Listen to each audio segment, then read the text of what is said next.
श्री शिव महापुराण विद्येश्वर संहिता शिव पुराण का परिचय अध्याय 2। सूतो हुआ। सूत जी कहते हैं, साधु महात्माओं, आपने बहुत अच्छी बात पूछी है। आपका यह प्रश्न तीनों लोगों का हित करने वाला है। मैं गुरुदेव व्यास का स्मरण करके आप लोगों के स्नेहवश इस विषय का वर्णन करूँगा। आप आदरपूर्वक सुने।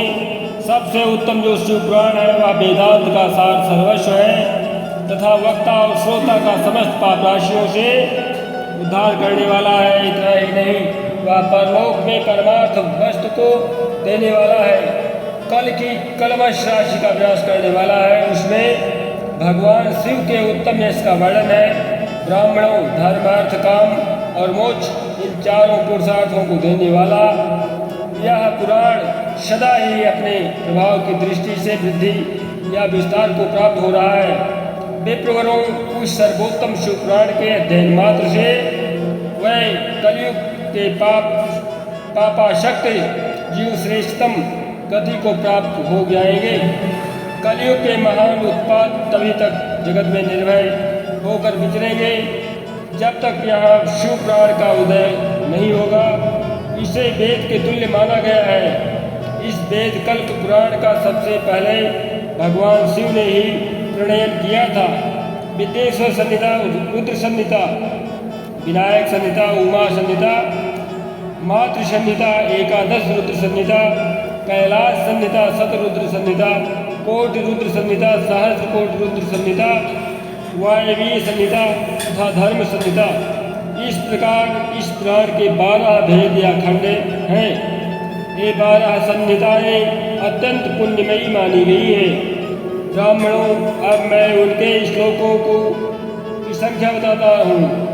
आप लोग यह शब्द आदरपूर्वक सुने। विद्येश्वर संहिता में 10,000 श्लोक हैं, अर्थात 10,000 श्लोक बताए गए। रुद्र संहिता, विनायक संहिता, उमा संहिता और मातृ संहिता, इनमें से प्रत्येक में 8,000 श्लोक हैं। ब्राह्मणों, एकादश रुद्र संहिता में 13,000, कैलाश संहिता में 6,000, शतरुद्र संहिता में 3,000, कोटि रुद्र संहिता में 9,000, सहस्र कोटि रुद्र संहिता में 11,000, वायवीय संहिता में 4,000 तथा धर्म संहिता में 12,000 श्लोक हैं।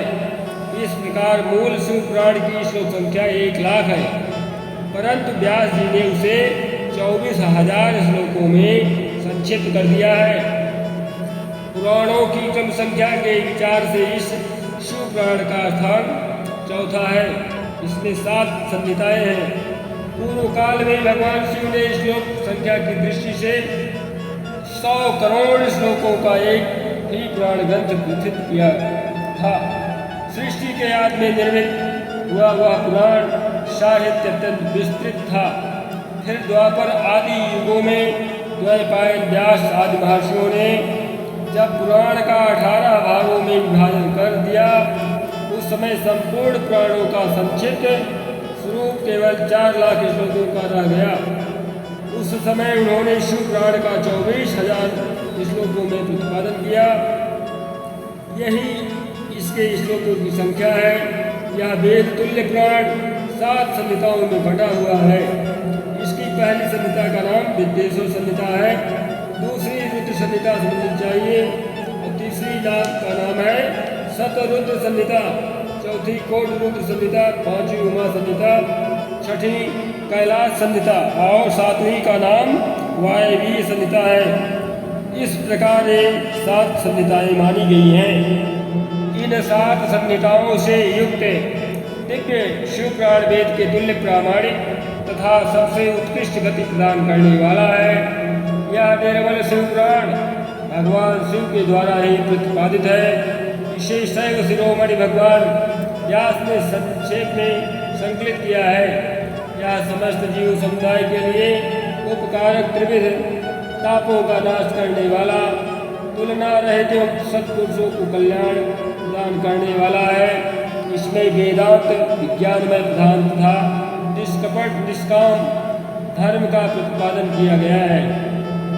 यह पुराण ईर्ष्या रहित अंतःकरण वाले विद्वानों के लिए जानने की वस्तु है। इस इसमें श्रेष्ठ मंत्र समूहों का संकलन है तथा धर्म, अर्थ और काम इस त्रिवर्ग की प्राप्ति के साधन का भी वर्णन है। यह उत्तम शिव पुराण समस्त पुराणों में श्रेष्ठ है। वेद वेदांत में वेद रूप में पिलसित परम वस्तु परमात्मा का इसमें गान किया गया है। जो बड़े आदर से इसे पढ़ता है और सुनता है वह भगवान शिव का प्रिय होकर परम गति को प्राप्त कर लेता है। दूसरा अध्याय संपूर्ण।